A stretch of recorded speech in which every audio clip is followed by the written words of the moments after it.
യുകെയിൽ ഞാൻ ഏത് ഇൻ്റർവ്യൂ ചെയ്താലും അതിൻ്റെ താഴെ തന്നെ ഒരു കോമൺ കമൻ്റ് ഉണ്ട്, ഈ ജോബിന് സ്പോൺസർഷിപ്പ് ഉണ്ടോ? തീർച്ചയായിട്ടും എത്ര വർഷം വേണമെങ്കിൽ നമുക്ക് സ്പോൺസർഷിപ്പ് കിട്ടും. അതിന് വേണ്ടി ഒരു പ്രിപ്പറേഷൻ നടത്തിയിരുന്നു. ആ പ്രിപ്പറേഷൻ നമുക്ക് വീഡിയോസിൽ കൂടെ, യൂട്യൂബ് വീഡിയോസിൽ കൂടെ, പിന്നെ ഒരു മലയാളിയുടെ വീഡിയോ പോലും എനിക്ക് സെർച്ച് ചെയ്യാനില്ല. അതായത് സയൻസ് പഠിക്കണമെങ്കിൽ പോയി മെക്കാനിക്കൽ പഠിക്കും, മെക്കാനിക്കൽ എഞ്ചിനീയറിംഗ് പഠിക്കണം പോയി ഇലക്ട്രോണിക്സ് പഠിക്കും, അല്ലെങ്കിൽ ഫാർമസി പഠിക്കണം പോയി ഫാഷൻ ടെക്നോളജി പഠിക്കും. ഫ്രണ്ട്സ്, അബീസുയുടെ പുതിയ വീഡിയോയിലോട്ട് എല്ലാവർക്കും സ്വാഗതം. അപ്പം നമ്മൾ ഇതിന് മുമ്പ് സൈക്കോളജി റിലേറ്റഡ് ആയിട്ടൊരു വീഡിയോ ചെയ്തിട്ടുണ്ടായിരുന്നു. അപ്പം ഇന്ന് നമ്മൾ ചെയ്യാൻ പോകുന്നത് എങ്ങനെയാണ് സൈക്കോളജിയിൽ ഒരു ഇൻ്റർവ്യൂ പ്രിപ്പയർ ചെയ്യേണ്ടതിൻ്റെ ഒരു എക്സ്ക്ലൂസീവ് വീഡിയോ ആണ് നമ്മൾ ചെയ്യണം. അപ്പോൾ ഇന്ന് എൻ്റെ ഒപ്പം ഉള്ളത് ഡോക്ടർ ജസ്ന മാഡം നമ്മുടെ ഒപ്പം ഉണ്ട്. അപ്പോൾ നമുക്ക് മാഡത്തിനോട് ചോദിക്കാം, എങ്ങനെയാണ് മാഡം യുകെയിൽ ഒരു ഇൻ്റർവ്യൂ പ്രിപ്പയർ ചെയ്യേണ്ടത്? സൈക്കോളജിസ്റ്റായിട്ട് നമ്മൾ പ്രിപ്പയർ ചെയ്യുമ്പോൾ കൂടുതലായിട്ടും ശ്രദ്ധിക്കേണ്ടത് നമ്മുടെ സൈക്കോളജിയിൽ ഏത് ഫീൽഡാണ് നിങ്ങൾ സെലക്ട് ചെയ്തിട്ടുള്ളത്, അതിൻ്റെ കോഡ്, എത്തിക്സ്, പ്രാക്ടീസ് ഇതെല്ലാം മനസ്സിലാക്കിയിരിക്കണം.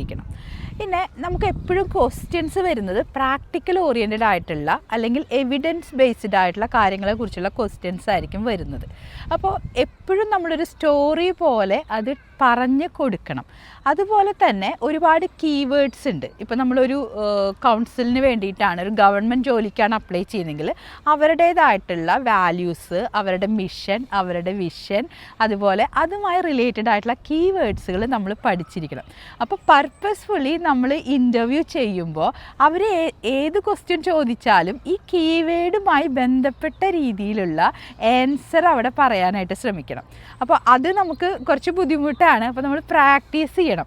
അതായത് ഒരു ഇൻ്റർവ്യൂവിന് ഇരിക്കുമ്പോൾ അയാൾ ചോദിക്കുന്ന ക്വസ്റ്റ്യന് നമ്മൾ ആൻസർ പറയുമ്പോൾ ഈ കീവേഡ് അതിൽ പർപ്പസ്ഫുള്ളി കൊണ്ടുവരണം. അപ്പോൾ എഴുതി തന്നെ പഠിക്കണമെന്നാണ് എൻ്റെ ഒരു അഭിപ്രായം. ഈ കീവേഡുകളൊക്കെ ഓരോ ഇൻ്റർവ്യൂവും ഡിഫറെൻ്റാണ്. ഫസ്റ്റ് ഇൻ്റർവ്യൂ നമ്മൾ ക്രാക്ക് ചെയ്ത് കഴിഞ്ഞാലാണ് സെക്കൻഡ് ഇൻ്റർവ്യൂ ചിലപ്പോൾ റിട്ടൺ ടെസ്റ്റ് ആയിരിക്കും. അതുപോലെ തന്നെ നിയർലി ഒരു 25 മുതൽ 50 ക്വസ്റ്റ്യൻ വരെ ചോദിക്കാം. ഒരു ഇൻ്റർവ്യൂ പാനലിൽ 3, 4, 5 സൈക്കോളജിസ്റ്റുകൾ ഉണ്ടായിരിക്കും. അപ്പോൾ അവരിത് ക്വസ്റ്റ്യൻസ് ഓരോന്ന് ചോദിച്ച് നമുക്ക് സമയമൊക്കെ തരും. നമുക്കിപ്പോൾ എന്തെങ്കിലും മനസ്സിലായില്ലെങ്കിൽ അത് റിപ്പീറ്റ് ചെയ്യാനുള്ള സമയമൊക്കെ ഉണ്ടായിരിക്കും. പക്ഷേ നമ്മൾ ക്വസ്റ്റ്യൻ മനസ്സിലാക്കി വേണം ആൻസർ ചെയ്യാനായിട്ട്. ഓക്കെ, ശരിക്കും ഇപ്പം മാഡം പറഞ്ഞല്ലോ നമ്മൾ ഇൻ്റർവ്യൂവിന് ഏതിൽ തന്നെ പഠിക്കണമെന്ന് പറഞ്ഞല്ലോ. ശരിക്കും യുകെയിൽ ഈ സൈക്കോളജി എന്ന് പറയുന്നത് NHS മാത്രമല്ല, നമ്മുടെ കൗൺസിലിലും നമുക്ക് ജോബുണ്ട്. ഈ അവിടേക്ക് നമ്മൾ എങ്ങനെയാണ് ഒരു ജോബ് ആപ്ലിക്കേഷൻ മൂവ് ചെയ്യണത് എങ്ങനെയാണ്? നമുക്കിതിൽ 2 കാര്യമുണ്ട്. ഒന്ന്, NHS ഇതാണെങ്കിലും ട്രാക്ക് ജോബ്സ് വഴി നമുക്ക് ഒരുപാട് ഓപ്പർച്യൂണിറ്റികൾ വരും, കൗൺസിലിൻ്റെ ഓപ്പർച്യൂണിറ്റികൾ വരും. അതുകൂടാതെ റിക്രൂട്ടേഴ്സ് ഉണ്ട്, ഒത്തിരി റിക്രൂട്ടേഴ്സ് ഉണ്ട്. അപ്പോൾ അവരായിട്ട് നമ്മൾ കണക്റ്റഡ് ആവുകയാണെങ്കിൽ അവർ നമുക്ക് ഒരുപാട് ഹെൽപ്പ് ചെയ്തു തരും. അതായത് ഇൻ്റർവ്യൂകൾ വരുമ്പോൾ അവർ നമ്മളെ അറിയിക്കും. അപ്പോൾ നമുക്ക് ആ ഇൻ്റർവ്യൂകൾ ചെയ്യാൻ പറ്റും. അപ്പോൾ അതൊരു വലിയ ഈസി ആയിട്ട് നമുക്ക് ചെയ്യാൻ പറ്റുന്ന ഒരു മെത്തേഡാണ്. ദെൻ ട്രാക്ക് ജോബിൽ അപ്ലൈ ചെയ്യുക. NHSൻ്റെ മാത്രമല്ല, കൗൺസിലിൻ്റെ തന്നെ ഒത്തിരി വേക്കൻസികൾ അതിൽ വന്നു കിടക്കുന്നുണ്ടാവും. സ്പെഷ്യലി നമ്മൾ സൈക്കോളജിയുടെ ഇത് ചെയ്യുമ്പോൾ ഇപ്പോൾ നമുക്ക് ക്ലിനിക്കൽ റിലേറ്റഡ് ജോബുകളൊക്കെയാണ് NHSൽ വരുന്നത്. ഇപ്പോൾ കൗൺസിലിൽ കൂടുതലായിട്ടും എഡ്യൂക്കേഷണൽ സൈക്കോളജി അങ്ങനെയുള്ള പോസ്റ്റുകളൊക്കെ ഉണ്ടായിരിക്കും. അപ്പോൾ ഏറ്റവും സൂപ്പർ പോസ്റ്റാണത്, വളരെ ഹൈലി പെയ്ഡാണ്. പക്ഷെ നല്ല രീതിയിൽ നമ്മൾ പ്രസൻറ്റ് ചെയ്ത് ഇൻ്റർവ്യൂ ഒക്കെ ചെയ്ത് കഴിഞ്ഞാൽ നമുക്ക് ഈസി ആയിട്ട് കിട്ടാവുന്നതേ ഉള്ളൂ. ഓക്കെ, യുകെയിൽ ഞാൻ ഏത് ഇൻ്റർവ്യൂ ചെയ്താലും അതിൻ്റെ താഴെ തന്നെ ഒരു കോമൺ കമൻ്റ് ഉണ്ട്, ഈ ജോബിന് സ്പോൺസർഷിപ്പ് ഉണ്ടോ? തീർച്ചയായിട്ടും എത്ര വർഷം വേണമെങ്കിൽ നമുക്ക് സ്പോൺസർഷിപ്പ് കിട്ടും. അപ്പോൾ സ്റ്റാർട്ടിങ് തന്നെ 4 വർഷം സ്പോൺസർ അല്ലെങ്കിൽ 5 വർഷമൊക്കെ തരുന്നതുണ്ട്. അപ്പോൾ നമുക്ക് സ്പോൺസർഷിപ്പിനെ കുറിച്ച് നമുക്ക് ബോധർ ചെയ്യേണ്ട കാര്യമില്ല, സ്പോൺസർഷിപ്പ് ഉണ്ട്. പക്ഷേ ചില ജോബുകൾ, ഇപ്പോൾ ചില സ്പെസിഫിക് ഇതിൽ കാറ്റഗറിയിൽ അവർ പറയും സ്പോൺസർഷിപ്പ് ഇല്ലെങ്കിൽ അവരില്ല എന്ന് തന്നെ പറയും. അപ്പോൾ നമുക്ക് ഭൂരിഭാഗം ജോബുകളും സ്പോൺസർഷിപ്പ് ഉള്ള ജോലികളാണ്. ഈസി ആയിട്ട് നമുക്ക് ചെയ്യാൻ പറ്റും, സ്പോൺസർഷിപ്പ് കിട്ടും. ഓക്കെ, ഇപ്പം ചേച്ചി പറഞ്ഞല്ലോ നമുക്ക് ഏജൻറ്റ് ത്രൂ പോവാമെന്ന് പറഞ്ഞല്ലോ. ശരിക്കും അതെങ്ങനെയാണ് ഈ ഏജൻറ്റുമാരെ നമ്മൾ സമീപിപ്പിക്കണം? ഇപ്പോൾ സത്യം പറഞ്ഞാൽ ചേച്ചി സംസാരിക്കുമ്പോൾ എനിക്ക് റിലേറ്റഡ് ആയിട്ടുള്ളൊരു കാര്യം, എൻ്റെ വൈഫിന് അങ്ങനെയാണ് ജോലി. എന്ന് വെച്ചാൽ നമ്മളൊരു സ്ഥാപനം കണ്ടുപിടിക്കുന്നതിനേക്കാളും കൂടി ഇവർക്ക് കണക്ഷൻസ് ഉണ്ട്. അപ്പം ഒരു സ്റ്റെപ്പ് ഹെഡിലോട്ട് നമ്മുടെ CV റീച്ച് ആവേണ്ടതെന്നാണ് വൈഫ് എന്നോട് പറഞ്ഞത്. ഇതിലെങ്ങനെയാണ് നമ്മൾ ഈ ഏജൻറ്റുമാർ അല്ലെങ്കിൽ ഏജൻസി സെലക്ട് ചെയ്യണത്? നമ്മൾ റിക്രൂട്ടേഴ്സ് എന്നാണ് ഇവരെ പറയുന്നത്. റിക്രൂട്ടേഴ്സ് എന്ന് പറയുന്നത് ഓൾറെഡി നമ്മൾ ഇപ്പോൾ സൈക്കോളജി റിലേറ്റഡ് ആണെങ്കിൽ എനിക്ക് ഒരുപാട് പേരുടെ സജസ്റ്റ് ചെയ്യാൻ പറ്റും.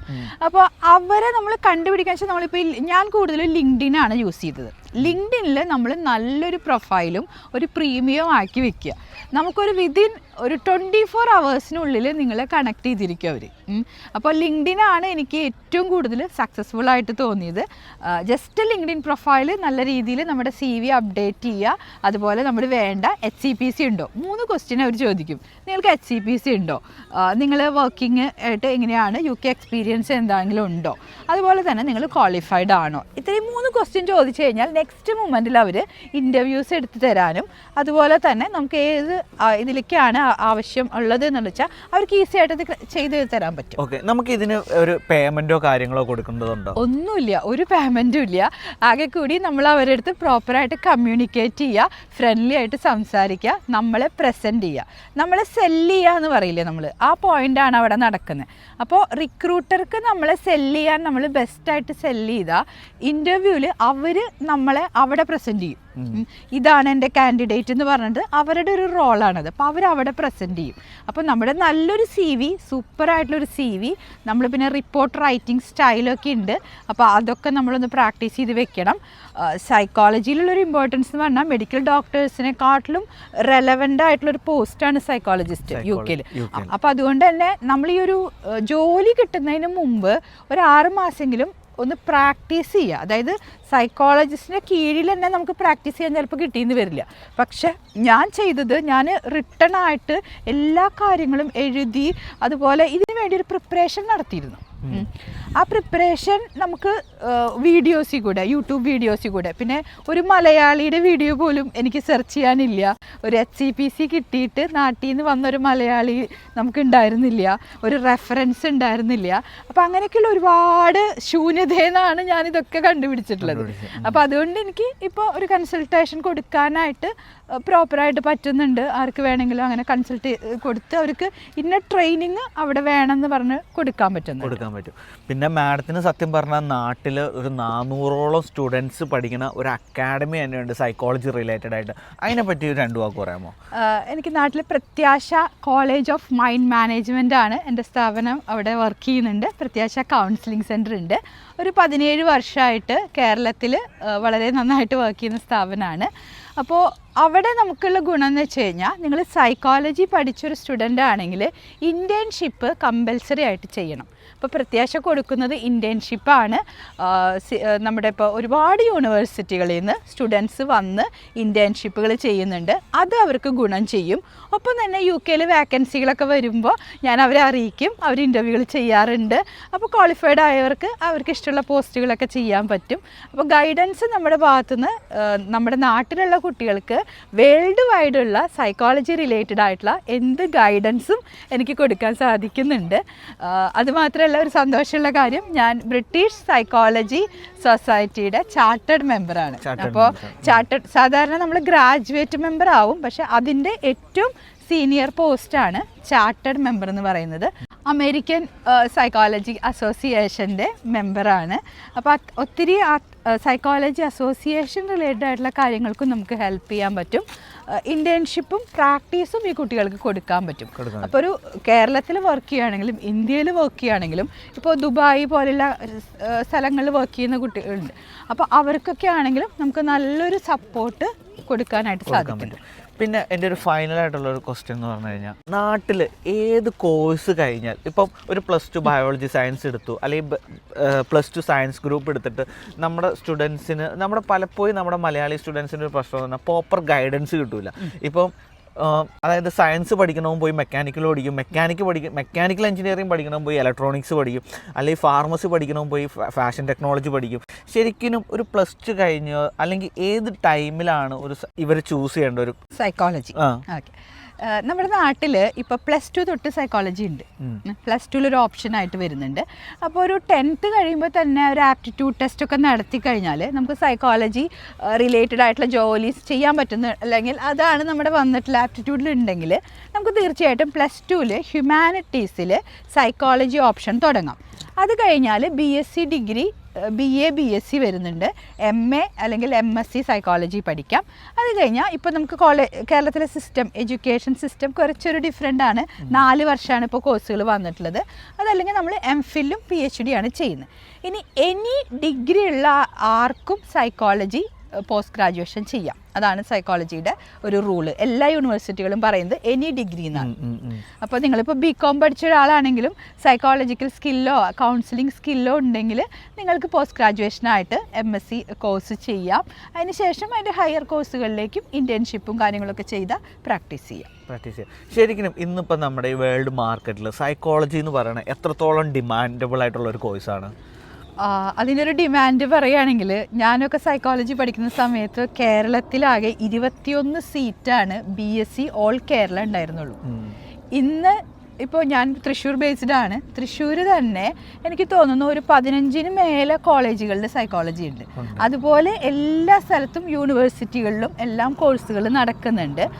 ഒത്തിരി കുട്ടികൾ സൈക്കോളജിയിലേക്ക് വരുന്നുണ്ട്. ഇപ്പം നമുക്ക് മനസ്സിനെ നിയന്ത്രിച്ചാൽ മാത്രമാണ്, അല്ലെങ്കിൽ മാനസികമായിട്ടുള്ള അതിനെക്കുറിച്ചുള്ള അവബോധം എല്ലാവർക്കും വന്നിട്ടുണ്ട്. എസ്പെഷ്യലി ഇപ്പോൾ യൂട്യൂബ് വന്നിട്ടുണ്ട്, ഇൻസ്റ്റാഗ്രാം, യൂട്യൂബ്, ഇതിൻ്റെയൊക്കെ സോഷ്യൽ മീഡിയ ഒത്തിരി സൈക്കോളജിക്കൽ കണ്ടൻസിൻ്റെ ഇമ്പോർട്ടൻസ് പറഞ്ഞു കൊടുക്കുന്നുണ്ട്.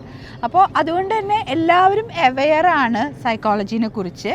ജോലി ഓപ്പർച്യൂണിറ്റീസ് ഉണ്ട്, മറ്റുള്ളവർക്കൊരു സർവീസായിട്ട് എടുക്കുന്നവരുണ്ട്, അതായത് ഫ്രീ ആയിട്ട് മറ്റുള്ളവരെ ഹെൽപ്പ് ചെയ്യണം എന്ന് ആഗ്രഹിക്കുന്നവരുണ്ട്. അപ്പോൾ ഒരു പ്രൊഫഷനായിട്ടും അല്ലെങ്കിൽ ഒരു വോളണ്ടിയർ സർവീസ് ആണെങ്കിലും ഈക്വലി ഇമ്പോർട്ടൻ്റ് ആണ്.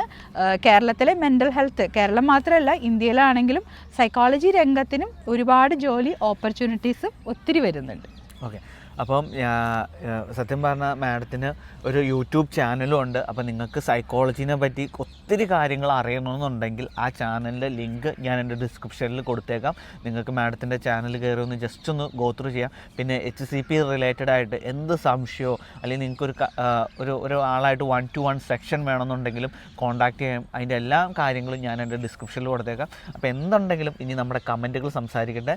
അപ്പോൾ എനിവേ വീഡിയോ ഇഷ്ടപ്പെട്ടിട്ടുണ്ടെങ്കിൽ തീർച്ചയായിട്ടും ചാനൽ സബ്സ്ക്രൈബ് ചെയ്യണ കാര്യമൊന്നും പരിഗണിക്കണം. അപ്പോൾ it's me Abees UK signing off from Abees UK channel. By.